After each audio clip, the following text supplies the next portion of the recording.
Welcome to Sports Talk with R&J. I'm Steve Risser along here with Justin D'Onofrio, and we got a busy show today. We got one player wants, and the Giants are having issues right now.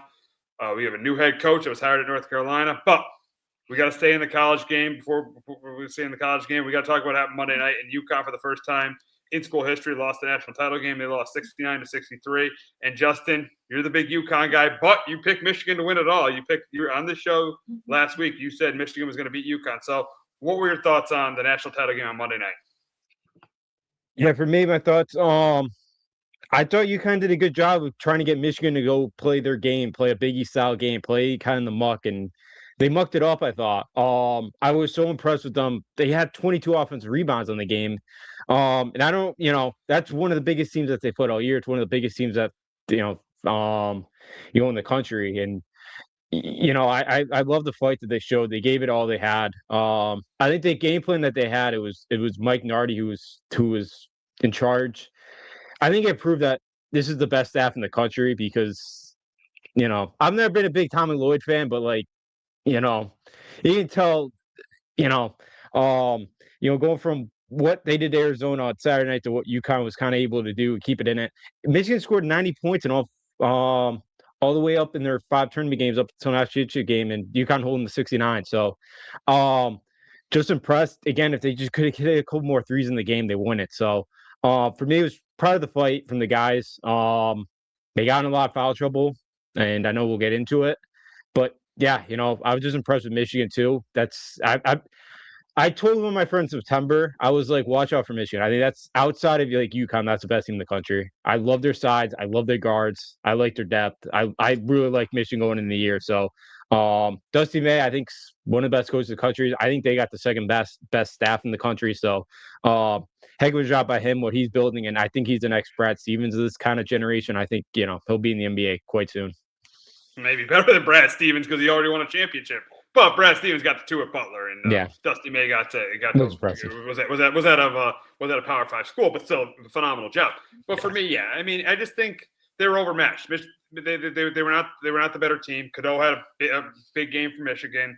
They just couldn't shoot the game. When we get to our reasons why UConn lost, we'll get to it. But yeah, they just couldn't. They couldn't hit the 3. They couldn't score enough points. Reed didn't have a great game inside. They couldn't stay out of foul trouble. And Michigan made the big play. But obviously, the biggest play of the game for me is when they got the steal. They missed the layup, and then McKinney hit the 3. To me, when that play happened, I know UConn had a chance to cut it to 1 with like 10 seconds to go. But for me, I felt like the game was over on that play. I thought on that play, I felt like the game was over. Yeah, that was a tough one. It kind of felt like, the tide was starting to turn there.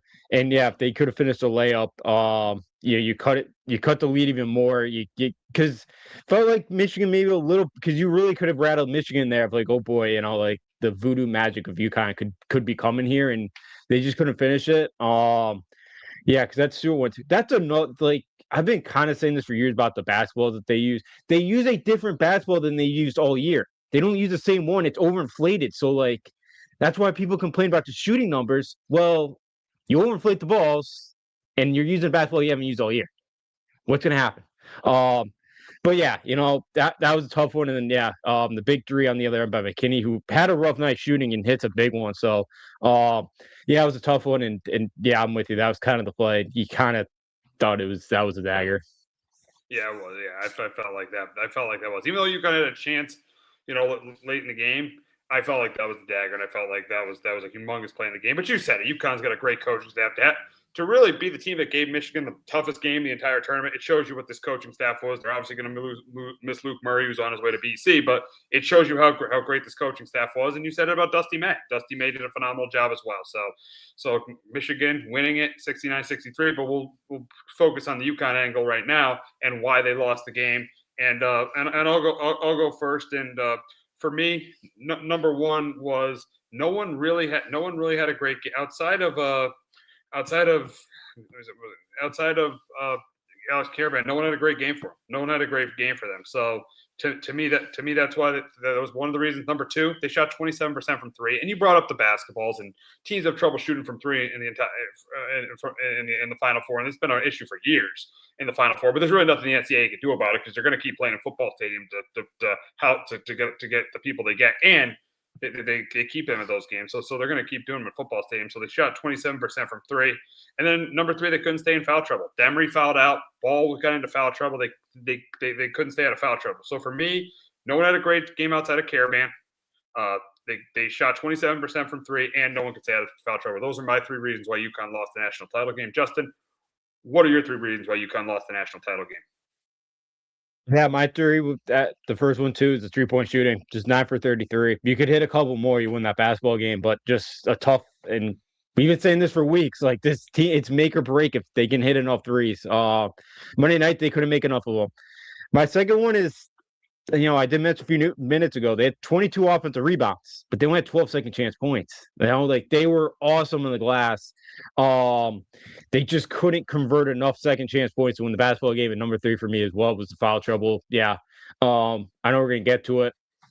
They're physical. UConn plays a physical brand of basketball. That's how Hurley teams are. We've always been one of the teams that foul a lot. We've seen all the years. So foul trouble, yeah, kind of hurt them. I thought Malachi gave us a good minutes, but Demery's been banged up, but would have been nice to have him on the floor. But yeah, the foul trouble, the team kind of got them in trouble, especially because Michigan was doing a great job at the line as well.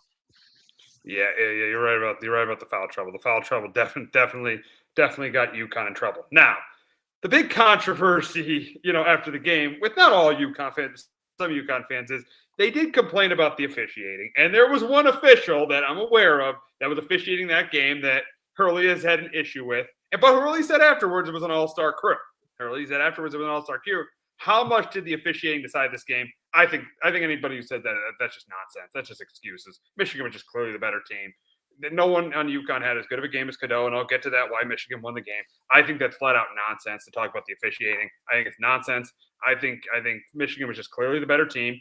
And listen, UConn fouled a lot, but Michigan was brutal to guard throughout the tournament. They scored 90 points on almost every team. Yeah, UConn only held them to 69. Give them credit for that. But Michigan was a brutal team to guard the entire tournament. So I think anybody who gets on the officiating, I'm not sure to hear your perspective on this, Justin, saying who officiated in the game, but to me, it's nonsense. I feel like that the officiating had nothing to do with the loss. I think this is about Michigan being a better team than UConn.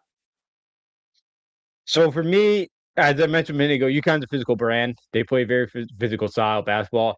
There were some moments in that game where it was like, that's a foul on Michigan. Like the fourth foul on Demery when Maurice Johnson sticks his leg out, and they called it on Demery when Johnson sent a pick. That was a little ridiculous. They missed a blatant push in the back of Cadeau on Demery. There's a couple moments where, like, yeah, that should have been foul. Michigan, it wasn't. So, like, for me, it was a little bit of like, yeah, like Michigan's not as physical, but there's some moments where like that's kind of looks like a foul on the other end of the floor. That's all. Like most of the fouls on UConn were on UConn. But I felt on the other side they missed a couple on Michigan. Could have been the difference. I don't know. They got to hit all. They would have needed 7 more free throws to win the game. So, yeah, so Breeding was on 11 games this year. UConn's record was, he did 11 games. Breeding had 4 of the 6 losses. And remember, high knees Jeffrey Anderson was the one Hurley called the blank clown 2 years ago. Chip Kisner is a good one. I have no problems with Kip. But Jeffrey Anderson did 8 Michigan games. Like, we can't get 3 new officials that haven't done, like, these teams yet or done them 1 or 2 times all year. Can't do that. I get the frustration from UConn fans about the refs, but come on. They lost the game because they weren't the better team.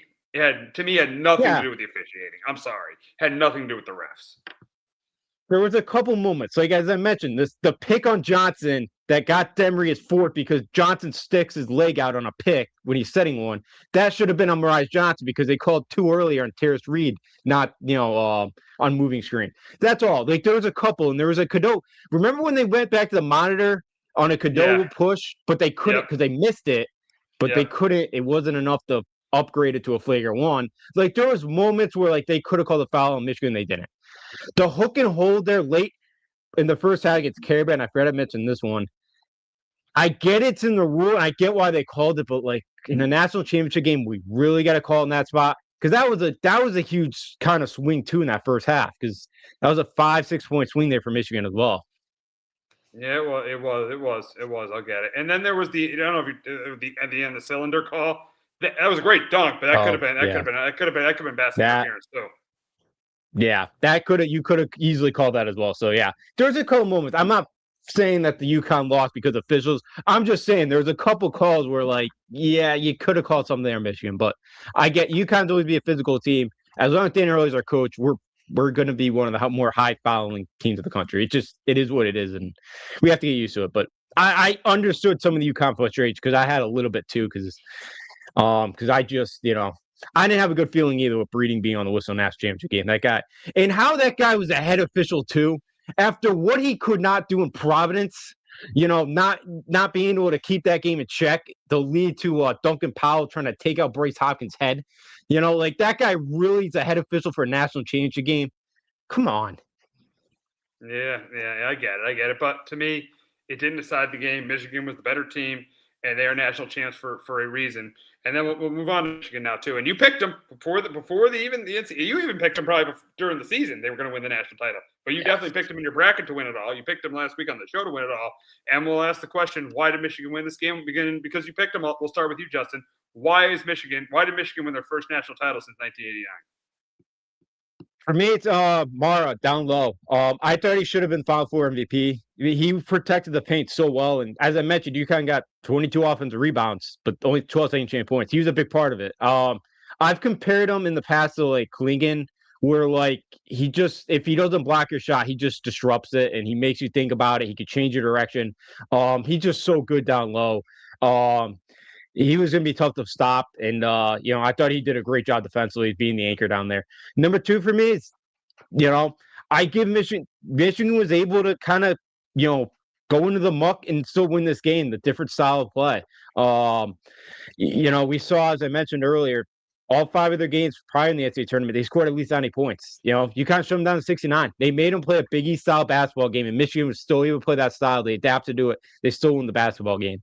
And my third one is, we just talked about all the fouls. They made 22 straight free throws. That's take advantage of UConn's foul troubles, and they absolutely did. And that was huge. I know they missed a couple down the stretch, but they were great at the line, and they really made UConn pay for all those fouls. Yeah, to me, my first one was your third one. They made 25 out of 28 free throws. They did a phenomenal job because we saw 12 years ago in a national championship game where if a team would have made their free throws, that was John Calipari's Kentucky team, back when they had Julius Randle, and when they had Julius Randle and the Harrison brothers, if they made their free throws, they would have won that championship. Michigan did the opposite of what Calipari's team did. They made their free throws. They shot 25 of 28 from the line. To me, that's the biggest reason why they won the game. They took advantage of all of UConn's fouls. They took advantage of it. They made those free throws, and to me, that's why they won the national championship. Number two, they contained Terrace Reed. Terrace Reed had like 13 points. Terrace Reed did not have a big game. Mara was a huge part of that, and you brought up Mara too. And he didn't have a good scoring night, but he did a really good defensive night. So they contained Terrace Reed. So they did a really good job of that. And number three, with Lendenborg, and there's no secret to it. Lendenborg was not 100% in that game. There was no secret to it. He was not 100% in that game. Elliot Cadeau was the best player on the floor, hands down, without question. He was the best player on the floor. He was the best player on the floor in the game. There's no question about it. He scored 19 points. Had a huge and one. Had a huge three in the middle of the second half. He was the best player on the floor in that game for any team. With Lendenborg going down, so he was the best player on the floor. With Lendenborg, not being 100%, he was. And even though Lendenborg stepped up in the second half, he was the best player on the floor for both teams. So for me, they contained Reed. Cadeau was great, and Michigan shot 28-25 from the line. For me, that's why they won. That's why they won the national title. Hey, Cadeau one's a good one. I almost put him on there as well because he was awesome. He was clutch at the line. I thought he played really well defensively. I thought he did a pretty good job of protecting the basketball, which is like always something with him. With me, I've always worried with him but I thought he did a great job on Monday night protecting the basketball. Lendenborg was not healthy. And it showed. And Mara, just a huge difference in the paint. And I don't know how Mick Cronin let that guy get away. I know Michigan spent a lot of money on this team. Because of what football's kind of been the last couple of years. They found a little extra money for the basketball team. And then the free throw shooting too. You mentioned it, clutch, and not the only time a Calipari team lost in the final minute because they couldn't hit Oh, the we know free about throws. the Memphis. That Yeah, we 08 know about the Memphis Memphis. team. Oh yeah, we definitely know about 08 Yep. Memphis. We definitely know about 08 Memphis. They don't Yep. make the free throws. But to circle back to your Michigan point about spending a lot of money, all five of their starters were transfers. All five of their starters were transfers. Are we now seeing a trend in college basketball how NIL is changing things? And absolutely, I think it is changing things. I think it is changing things. Seeing that you could pretty much in free agency build a team and win a national championship. It's not impossible. You can do something like that. You could do stuff like that now. You could build a team pretty much through NIL. You could do that. And to me, NIL in college basketball is good and bad. It's good because you look at the ratings for this tournament. They were the highest they've been in over 30 years. So that's the good part of it. The bad part of it is you're not building and growing young men. They're making, guys are making decisions. You're just saying if you're not getting your way, you could just leave schools. I don't like that part of it. I think we have to give. I think there needs to be contracts. I think there needs to be once we get contracts. I think we're in a great place with this NIL thing because you could use the portal and you could win a championship like Michigan can. So that's the good part of it. It's helped the tournament because you're not getting these smaller schools making runs. You're getting the best teams playing you're getting the best teams playing later in the tournament. So that's the good thing. I think what we have to do is we have to have a contract. We have to have a contract. Say, all right, you're going to sign a 2-year deal or a 3-year deal to stay at this school. We need to have contracts so guys just don't leave after a year. That's what we need to do. And I like the NIL. I like the transfer portal, but there needs to be a contract. There needs to be contracts for me. But it's good and bad. But this is showing. But Michigan winning this title showing you things are really changing in college athletics. That you can build a team through NIL, and Michigan proved that. Yeah. Going back to the portal and all that, I was going through since COVID, I went through the 5 national championship rosters.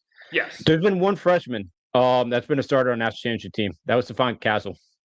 That's great research right there. Great research. That's a great point. Great point. Teams are winning with experience. Great point there. Good job. Yeah. That's great. You're going through that.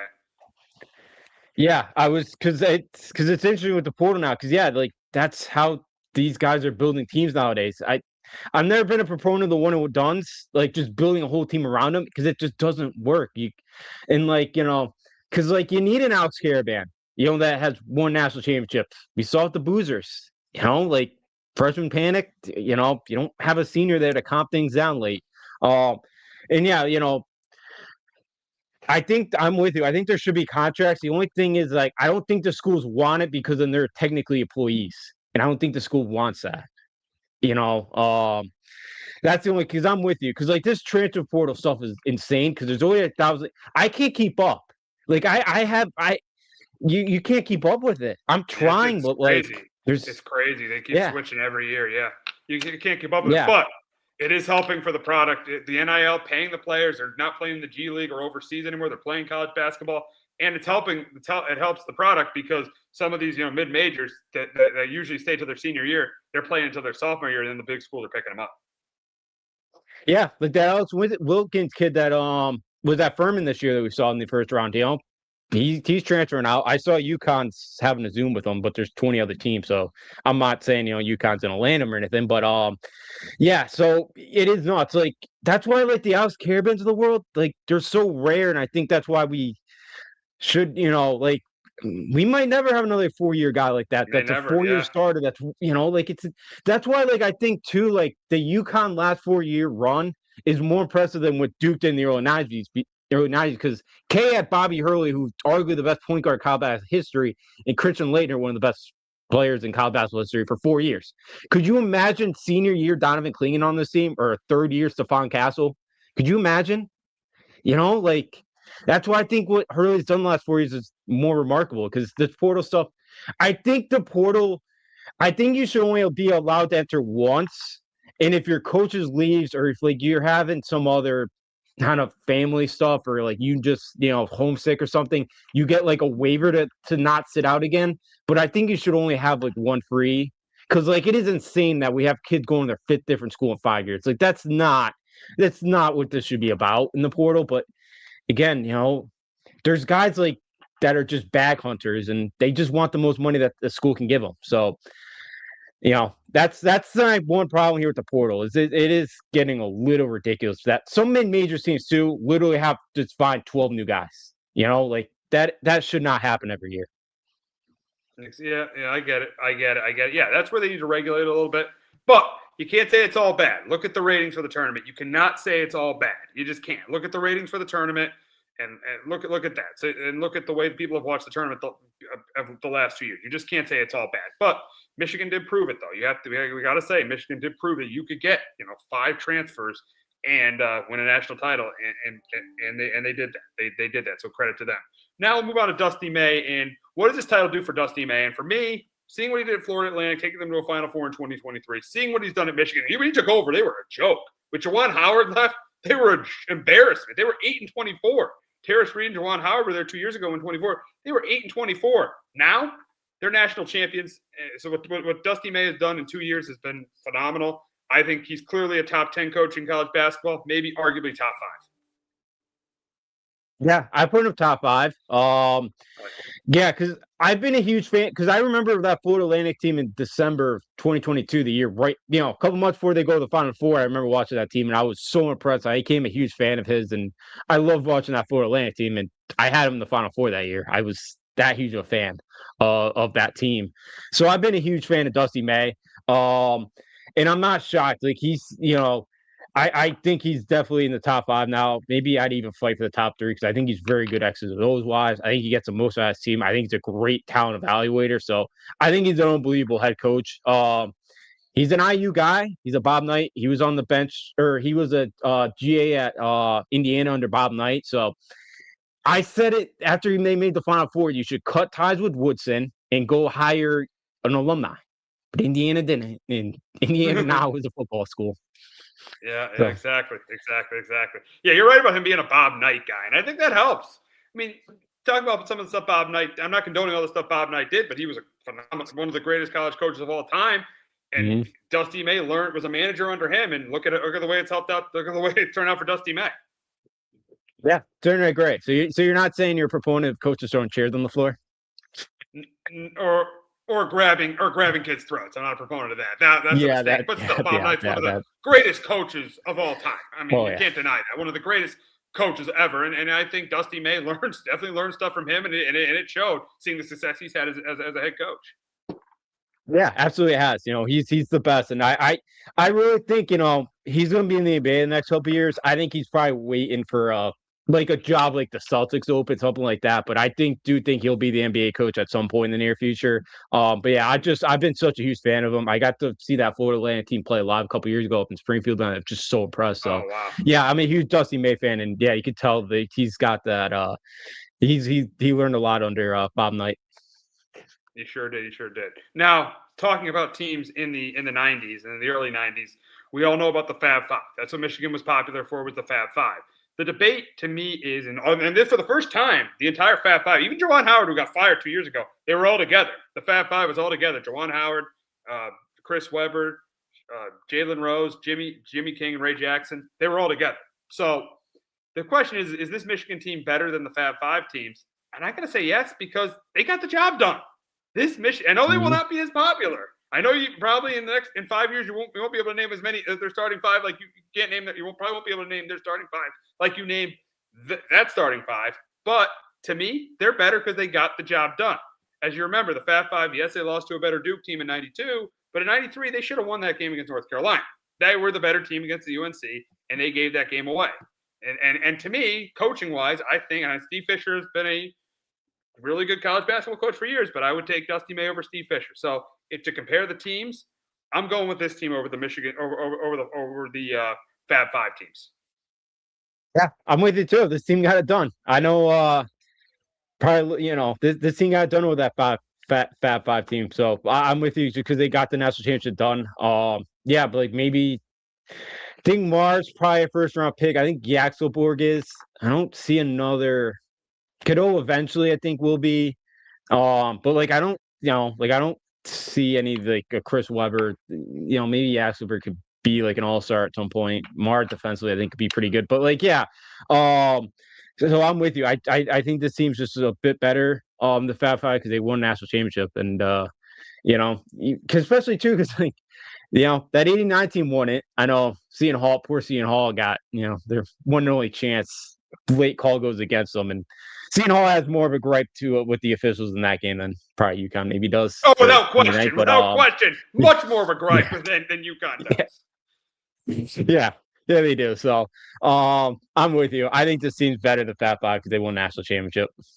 Yeah, I do too. I think because they got the job done, I would take them over the Fat Five team. Now I don't know about the '89 team. Maybe they're better or worse than the '89 team. Who knows?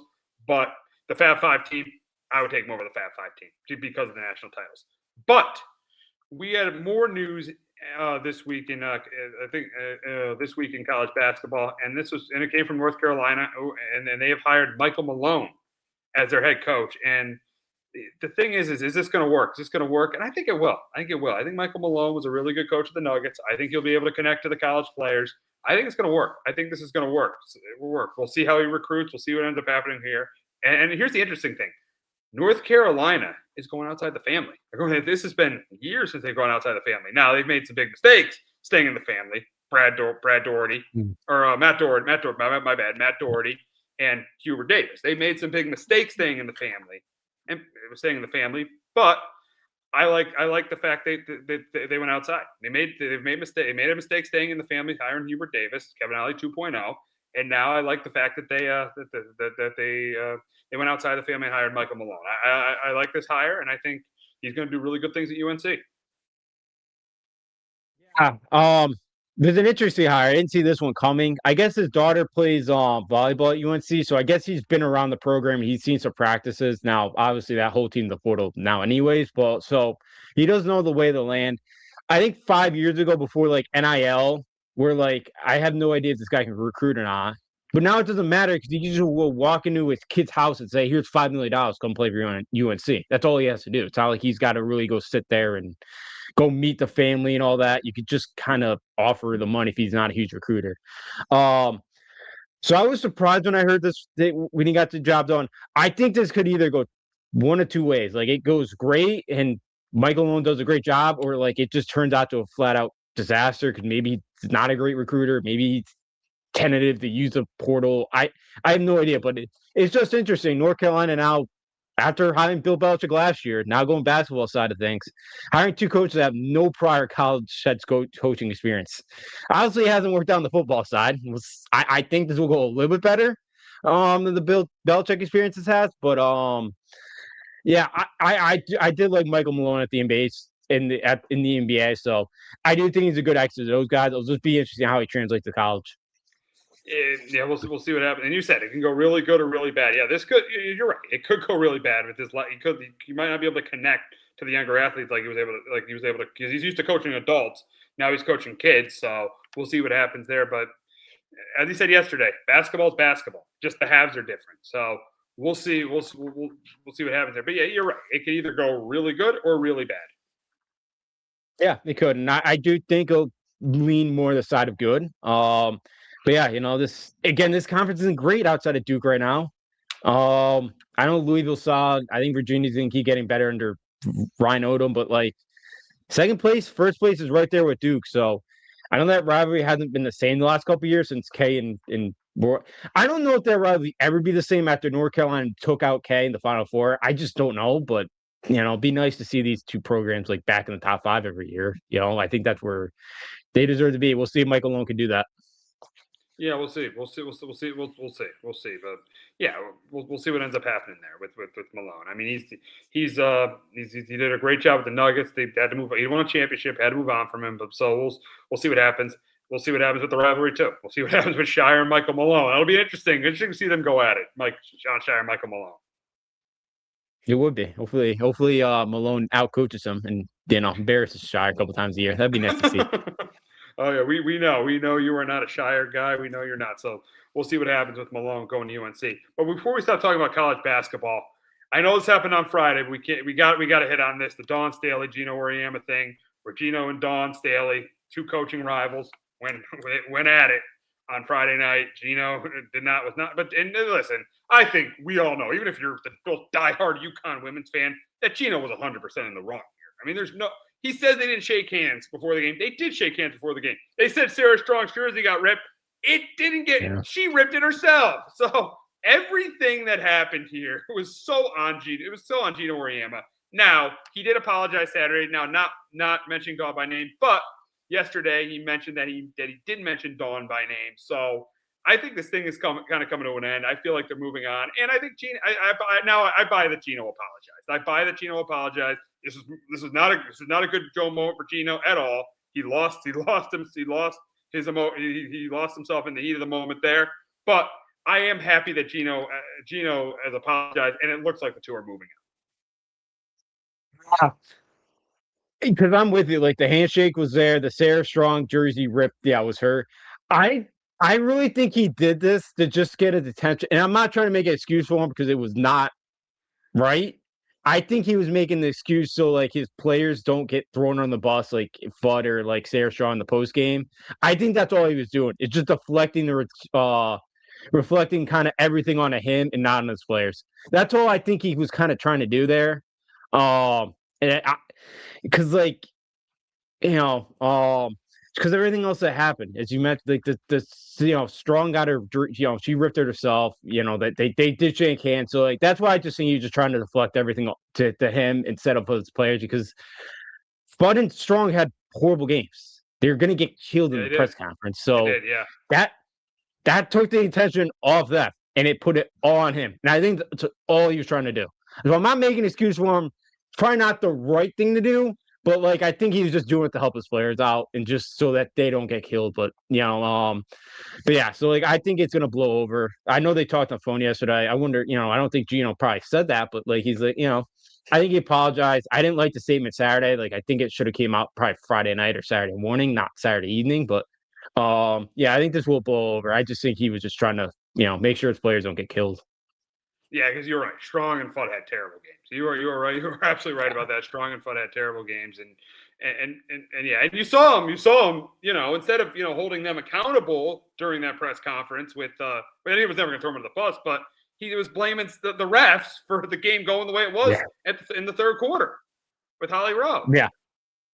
Yeah, he was. I know the foul count was bad, but like. They made up for it in the fourth quarter. I think the first 6 fouls all went against South Carolina. So the refs didn't make up for it. It didn't make much of a difference. It didn't. They could not shoot the basketball whatsoever. So, yeah, I get it. I know at times we've had this discussion with the men's refs. The women's refs are even worse. But, like, I don't think that was the difference in the game. That felt like those, like, Uconn teams under Collier and Samuelson that they just didn't ever have that killer instinct.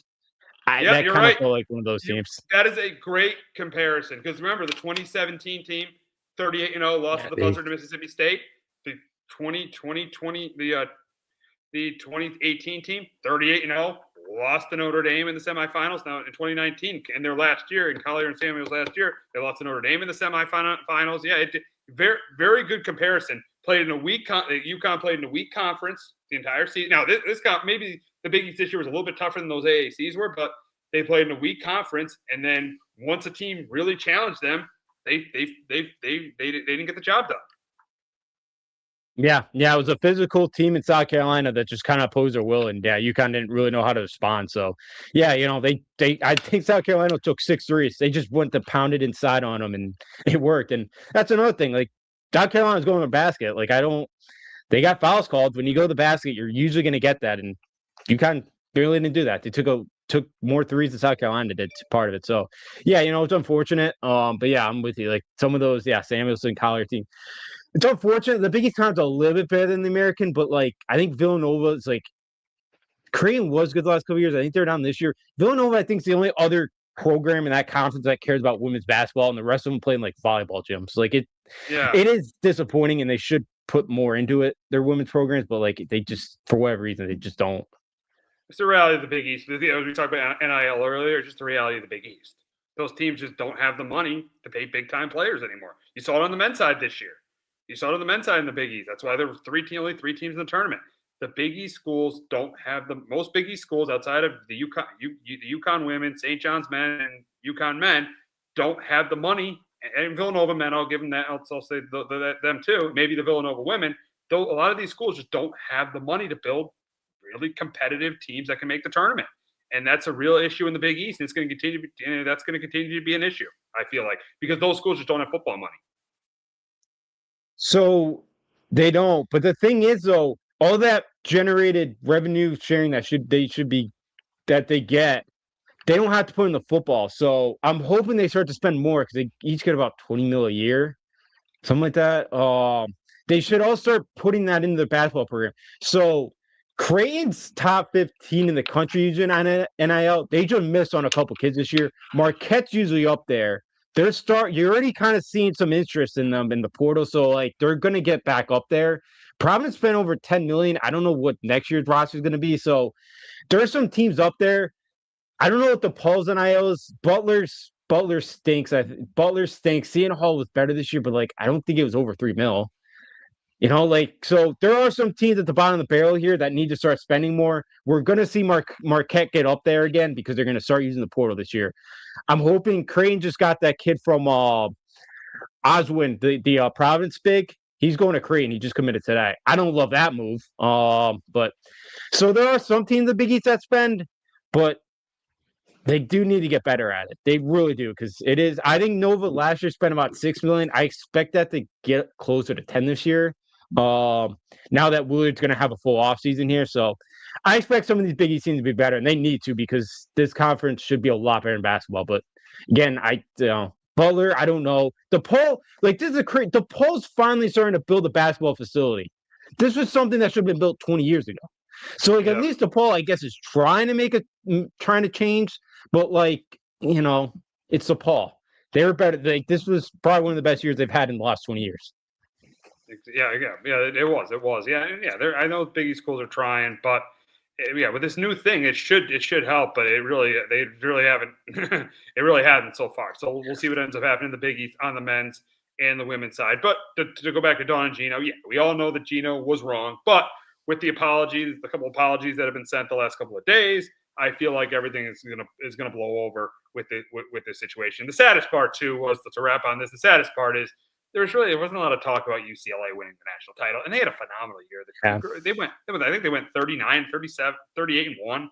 They had a phenomenal season. Yeah. Corey Close did a phenomenal job. Lauren Betts, Kiki Rice, Jaime Hawkins' sister. They had a phenomenal season. Unfortunately, it got overshadowed by this. I think that's one of the most unfortunate parts of what happened at the Women's Final Four was a team that had a phenomenal season. It got overshadowed by this situation between Dawn Staley and Gino Auriemma. Yeah, that's a great point by you because it did. That's kind of been the storyline the last couple of days, and that's a UCLA team that's done a really good job. And I don't think they've won a title on the women's side. They might have won one or two before. Maybe I don't think before they called it the national title. I think this was their first one when they called it the national title. Okay. So for them, it should have been a celebrated. Yeah, the whole kind of country should have been talking about it. But yeah, you're right. It was all about the Uconn kind of Dawn Staley Gino versus Dawn, kind of the saga, all that. And yeah, that UCLA team was really impressive. And you're right. I thought Texas would beat them, but UCLA is able to knock them off. And yeah, Betts is really good player. Jaquez, Kiki Rice. So yeah, it was a good UCLA team that won-loss all year, and they beat everybody on the schedule because the win-loss was to Texas. So yeah, that was a really good team. Coach Close did a tremendous job with that team. So yeah, that's a disappointing thing because that was a really good team that dominated a really good South Carolina team. But another Dawn Staley team that after she beats UConn, that's her national championship because again, her team did not show up in that national title game. Yeah, that was weird. I wonder if there was a distraction element there. I wonder if they acted like UConn was their national title and they were distracted going into that game. I wonder if that was the case. Yeah, that might have been. That might definitely been because UCLA destroyed them on the glass, and they just had no answer. So yeah, I was a bit surprised, but I guess got to give Dawn credit for Friday night's gameplay, but yeah, did not do well on the quick turnaround there on Sunday. Yeah, exactly. So UCLA wins the championship. Dawn and Gino, it looks like they're moving on, and we'll move on to the NFL and. Big story this week. Big story that came out on Monday. I mean, with Dexter Lawrence, he now wants out. I mean, listen, in the NFL, people need to understand if a player wants out, that means they want a new contract. And it seems like a lot of times that A lot of times they've worked out. You saw Terry McLaurin. You saw this happen to Lamar Jackson a couple of years ago. If a guy wants out, it means they want a new contract. Doesn't mean they don't want to play for the team. And I feel this way with Dexter Lawrence. Right now, he's the 12th highest paid defensive tackle in the league. He wants a new contract. Now, with the season he had last year, it's a little bit risky not to give him that deal. But I feel last year, the whole Giants season was disjointed. The only thing that was positive about the Giants last year is they showed that they could have a franchise quarterback moving forward. And I think that was a big reason why Harbaugh took this job. But yeah, last year the defensive coordinator sucked. The head coach sucked. The GM, who's still there, I mean, in a very limited role, sucked. So everything around the organization sucked. Now, should have he showed more effort last year? Should have he performed better? Absolutely, without question. But for me, unless the Giants are getting a top 15 pick or 2 first-round picks, I'm not trading him. I think they should work it out with him. I think John Harbaugh should work it out with Dexter Lawrence. I don't think, unless the Giants are getting a top 15 pick or 2 first-round picks, I'm not trading Dexter Lawrence. I'm not doing it because I've seen what he was from 2022 to 24. I've seen what he was, and I've seen what he was when he's right. I've seen what he was when he was right. And that's one of the best defensive tackles in the sport. So I am not, as a Giants fan, I do not want to give up on him. I want the Harbaugh and him to work this out. I want them to work this out and get something done. I don't think they should trade him because say you make a trade with like the Bears and they have like the 25th pick. Who you're getting at 25 is not going to replace Dexter Lawrence. He's not going to replace Dexter Lawrence. And my biggest fear of this whole thing is he's going to get traded to a Chicago or a Jacksonville, and he's going to be great again. That's my biggest fear. So for me, he's still under contract for 2 years. Work this out and keep him here. It's not like he doesn't want to play for the Giants. He just wants a new contract. Yeah, and I tell him to go pound because you're coming off of probably his worst year in the NFL. Wow. Yeah, and you want a new deal, more money? It's ridiculous that the NFL guys do this. I've never liked this because when you have a down year like this, why does the player get to say, I want more money? The team can't go to Dexter Lawrence and say, you had a down year. I'm going to cut your contract in half this year or for the next upcoming year. You know, so if he really wants a new contract, I tell him to go sit out the next couple of years until your contract's up and you can go walk in 2 years. You want to do that? Go ahead. I don't trade him and I don't give him a new deal. If he has a great year again next year, then I give him a new deal. But like not coming off this year, I wouldn't. Yeah, it's a tricky situation. It's tricky for them to give him a new deal. Now, you said you wouldn't trade him like me, but still, this situation. But it's just I've seen him what he's been like when he's been right. I've seen him when he's been right, you know, and I know, you know, he's at the 20s. So right now, he's the 12th highest paid defensive tackle. He had a down year last year, but still, I've seen him when he's right. I wouldn't mind if they pay him. To be honest, I wouldn't because I just don't want to see him go somewhere else and be phenomenal. I don't want to see that. I saw it with Saquon Barkley 2 years ago. I don't want to see it with another talented player with this team. Yeah, I get it. You're already scarred by that, and I would get that, especially when you're a division rival doing what you did. So I totally get it. You don't have to trade him. You can wait. Again, he won't sit out the next 2 years. He won't. Yeah. He won't. Yeah. So he'll play at some point. It might be a while. But like I'd pay him. I'd be fine paying him if he had a good year last year, but he didn't. And I get that he's been great in the past, and I know he could be one of the best defensive tackles in the sport. But like, I just don't like that he didn't really give it his all. It seemed like last year he had a half a sack. That's it. From a guy that usually got a couple. Yeah, he had 7 in like 9 games in 20. He had like 7 in like 9 games in 2020. He had 7 sacks in like 9 games in 2024. But here's the thing. When Brian Daboll is your head coach, who was a head coach, we all know, should have been fired after the 2024 season. When Shane Bowen's your defensive coordinator, who was one of the, and you know, we could tell last year, he was one of the worst defensive coordinators in the league. You saw the games the Giants blew last year to the Broncos and to the Cowboys. You saw those 2 games. Shane Bowen was one of the worst defensive coordinators in the league. And then Joe Shane is a terrible GM. And I know he's still with the team, but not in the role that he was with the team in. So when you have all that going on, and you've been through so much losing and regime changes, this has been Dex's 3rd regime. You know, I mean, third different head coach he had. Now it's fourth with Harbaugh, but he had been through 3 head coaches. He'd been through 6 losing seasons with the Giants. Out of the 7 years he was there, he'd been through 6 losing seasons. He had just been through too much. He had been through too much where he was just emotionally out of it last year. He was emotionally out of it. And I'll give him a pass for last year because of just the absolute dysfunction the absolute dysfunction by this organization. So I will give him a pass, and I wouldn't mind if him and Harbaugh had a discussion, and if he wanted to get paid, they pay him. I wouldn't mind it because I feel like he's now going to be playing an organization for the first time in his career that's going in the right direction. It is, and that's why I think you should stick around. I get it that you want to give him a pass. I just still wouldn't because I don't like. I want to see a guy. If I'm going to give a guy another contract like that, I better see the effort and because things are going badly, he can kind of show up and not totally be the dominant player force he can be in the defensive line.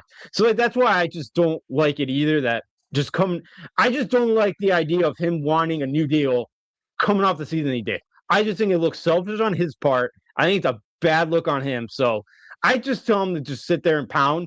I get it. If he came off a good year, I totally understand. But he didn't. And he's got to go out there next year and he's got to go prove it. If I'm Joe Shane or Harbaugh, who's ever going to give him that next deal, I need to go see him be that top 5 potential defense tackle he could be before I give him a new deal. Because he's going to be, 28, beginning of the season, 27, 28. He's right around there. I get the shelf life isn't that long if you're not a quarterback in the NFL, too. So I get he probably has one more big contract in him. But go prove it to me before I give you a new deal. I get it. I just, as a Giant fan and seeing him play for most of his career, I just don't want to I know it's tough to reward him after last season. It's very difficult to reward him, but for what he's done, and if you look at some of the defensive tackles that make more money than him, Milton Williams, yes, he had a better year last year, but he hasn't had a better career. Jordan Davis, better year. He's not. He's really a one-trick pony. He's a run stopper. Zach Allen, yes, he had a better year last year, but not a better career. Matabuki in Baltimore, he was out. Dex has been better than him throughout his career. Akeem McNeil sucked last year too. He's never at one point of his career. I know he was pretty good for a couple years in Detroit, but not at one point in his career was he better than Dexter Lawrence. Quentin Williams, he can't even get to the. He doesn't get any sacks anymore. So he doesn't really get any sacks anymore. Great against the run, but he doesn't get any sacks anymore. He makes more money than Dexter Lawrence. Derek Brown had a good year last year, but I think he's been better. Dex is better in his career. Jeffrey Simmons. All right, I'll give you that. Jeffrey Simmons has been as good as Dex, so that's the one guy that should be getting paid in Tennessee. DeForest Buckner, yeah, I'll give you that one. He's been as good. Deron Payne, no. Dexter Lawrence has been better than Deron Payne, and is right now clearly better than Deron Payne. So if you look at the guys ahead of him, and he's looking at that, he feels like he should be making. All right, do you pay him the Chris Jones deal? No, but maybe in between Milton Williams and Chris Jones, if you want to go $28 million a year, I'm doing it. I get it, but he should have showed up last year to go prove it that he deserves it. I get it. I just don't like that. I don't want to say he didn't care or anything like that, or it was lack of effort and all that, but go out there and be the dominant force you are, and then I'll pay you that contract. Because I do agree. I think he should be getting paid more than most of the guys that are ahead of him right now. But the year he had last year, I wouldn't give that to him. So that's the thing. It's just all because of last year. I get the track record being good with him and all that. I just don't like that. I get that he's had a bunch of head coaches. He had a bunch of new regimes.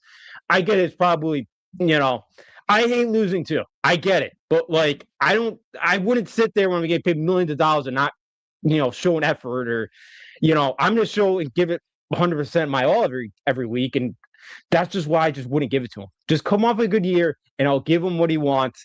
Even if he's 28, 29, I'll give him one more big final deal. I just the year he had last year, I would just, if I was a GM or Harbaugh, I would kind of infuriate me a little bit. Yeah, I see where you're going. But to me, I just think I would do something between Chris Jones and Milton Williams. I would do something in between there. You got a quarterback on a rookie deal. You want to collect as many good players as possible. Why would you get rid of a guy when he's on his game? I get him 2025, he wasn't, but when he's on his game, why would you get rid? Just trade him away and get rid of him. So, in my opinion, I try to work this out. I would try to work this out with Dex. I would. But now, if say the Giants don't work this out with Dex, I think we both came up with a couple teams that would be good fits for Dexter Lawrence, and I'll start. And I'm going to go number one, the Chicago Bears. Quarterback on a rookie deal. They need a good defensive tackle. I think he'd be a great fit there. And if you got to give up your first round pick, I think you do it. You do it for a player like this. So for me, number one, the Bears. Number two, the Jaguars. They've had a very bad. They have not had a good offseason. There's no secret. They lost Devin Lloyd and Travis Etienne this offseason. So I would say the Jaguars, and they need a guy in the middle. I would go with the Jaguars. Number three, the Chargers. I think the Chargers are looking for a guy in the middle that can get pass rush. I think they definitely do to add to what they have on their defensive line. So to me, it's the Bears, the Jags, and the Chargers. Justin, who are your three best fits for Dexter Lawrence? I have actually three different ones in you. Number one, I went with the Vikings. Good one. Very good one. He loves his pass rushers. What'd you say? You know, he'd be a minute impact kind of guy right away. Who do you say loves his pass rushers? He loves Flores loves his pass rushers. Yeah, that's a good one. Especially with the way he blitzes. Yeah. Yep. And Lawrence is another guy that could great. Yep. Yeah. He's another guy that could right after the quarterback. So I could see in Minnesota. Number two, pairing up with Jeffrey Simmons down in Tennessee. They still got a ton of cap. Sal's a defensive minded head coach. Does he really want to get that defense right away and really make that one of the better defenses just up front in the league with Simmons and Lawrence together? I could see it. He'd have to go, Dable's there, the OC. But I could see that being a fit. Number three, I had the Ravens.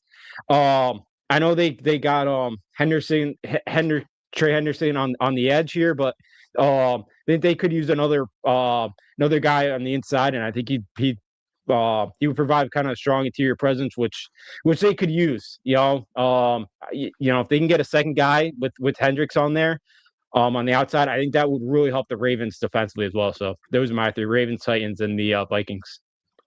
Yeah, here's the thing. Say I'm the Giants and I'm thinking about making a trade. The one team I would make a trade with would be the Vikings, and I feel like their pick would be high enough. If the Vikings did offer a one, I might do it. I'd consider doing it. The other two, no, and here's the reason why. There's no way the Titans are going to give up the fourth overall pick for Dex. There's no way. It's probably going to be like a second-round pick and a player. So there's no way they're going to give up the fourth pick. And then if you look at the Ravens, their pick is not good. To me, that late first-rounder is not good enough to give up Dexter Lawrence for. So I would say the only team I would do a trade with would be the Vikings if they offered a first-round pick for Dexter Lawrence. Yeah, I get that. I get that because you mentioned it. Yeah, because if you got like the Ravens pick, or Tennessee might not give up the fourth. They're probably not. Maybe they give up next year's, so 2027, and they're a little bit better. They're maybe right around the top 10. I don't know. With that, who knows? But yeah, so I get that because you're definitely going to want a first round pick. And sometimes the 20s, you can find that guy, but it's more on the rare side to kind of find that guy. So yeah, I get that. A couple of those might be tough trade partners. I honestly, I kind of just thought the three best fits there, and I wasn't thinking of what you're thinking of the Giants' return. Yeah. But no, you're saying you're looking at three best fits. And those are all good fits. Those are all really good fits. And like say going through my fits, if I were the Giants, I wouldn't take any of those teams. I wouldn't take any of those offers because those picks just aren't good enough for Dexter Lawrence. Now for you might take those because you're not as high on Dexter Lawrence as I am. But for me, those three teams, the Bears, the Jags, and the Chargers, are not three teams that would be great fits. That would do a deal for. I would give up a first round pick for to get rid of Dex. Okay, yeah. No, I get that. Yeah, I do like Dexter Lawrence. I wouldn't trade him either. Like I'd tell him to go pound, but I do think the Giants will. I'm with you. I think the Giants kind of stick with him here, and maybe they figure something out. Maybe Harbaugh talks to them and they figure something out here. But because I wouldn't trade him either. I wouldn't let him get out of town because just because he wants a new deal. I think doing that is pretty ridiculous too. It's the same thing in the NBA. It's ridiculous that these guys, minute they want more money or something, the situation's not great. They get out of town and look at what the NBA's become. Yeah, I think that's more That's more of they just want to leave their teams because they have some of these superstars. They have the power, and if they leave a team, that next team is going to be it's going to change that next team. Where in the NFL, I feel like it's more of they just want to get paid, kind of compensated properly, just like Micah Parsons last year. I feel like he wanted to get compensated properly. Now Jerry Jones took it personal, made a poor decision and traded him away, but they want to get compensated properly. That's why they do. It's not the fact they don't want to play for the team. They want to get compensated properly. That's where I think a lot of these trade requests come in the NFL. Yeah, I get that. I could see that. And yeah, I still think it's ridiculous that these guys won out of town when, again, as I said a little bit ago, the team can't, again, like if it was, the team can't go to Dexter Lawrence after his last year and say, we're going to trim down your contract because of the year you have. Yeah. Like, I think, if players get the right to do that, teams should have the right to do, do the same thing. I get it. So we'll definitely talking about this for a while, though. Well, I bet we're going to be talking about this for a while, this Dexter. First big hurdle for John Harbaugh in his career with in his time with the Giants, his first big issue is Dexter Lawrence. So we'll see how that ends up working out for Dex and the Giants. But we're going to wrap up the show talking about the Lakers and without Luka and Austin Reeves. Really, the big question is, and LeBron sat out last night and they got destroyed at Thunder. The big question is are the Lakers good enough to make a run without these two guys? And absolutely not. I think there's, to me, without Luka and without Reeves, there's no way possible that the Lakers are going to be are going to get out of the first round. To me, there's no way that they're going to get out of the first round of the playoffs. There's no way it's going to happen. There's no way it's going to happen. There's no way they're going to get out of the first round of the playoffs with because LeBron, he's still a all-star level player. He's not the player he once was. And to me, he can. I don't care who they play. I don't care if they play Minnesota. I don't care if they play the Rockets. I don't care who it is. They just dropped to the number 4 seed behind the Nuggets. I don't care who they play. If it's the Rockets or the T-Wolves, I don't care who they play. To me, there's no way the Lakers are going to have the first round of the playoffs. Yeah, I'm with you. I don't think they get out of the first round without Luka or Austin Reeves right now. I'm with you when Bronny's got to play some meaningful minutes in some of these games. Feel luck. I think that should tell you all you need to know about the Lakers right now. He played 23 minutes the other night, like in a meaningful basketball game where they do need to win here down the stretch. So I'm with you. I don't see this Laker team going far, and I'm gonna enjoy hopefully watching this team get swept because who doesn't enjoy watching the Lakers get swept or lose in bad fashion? Because even if they beat the Rockets, the Thunder, the Thunder are going to do what they did to them last night and beat them by like 45 points. So this team ain't making a run with 42-year-old LeBron James. They're just not, and I'm going to enjoy that. Yeah, and I called out the team last night, and this season is going to be done, and it's going to be done the first week of April, the last week of April. We know this. Their season might be done before the NFL draft starts. That's how bad things are for the Lakers right now.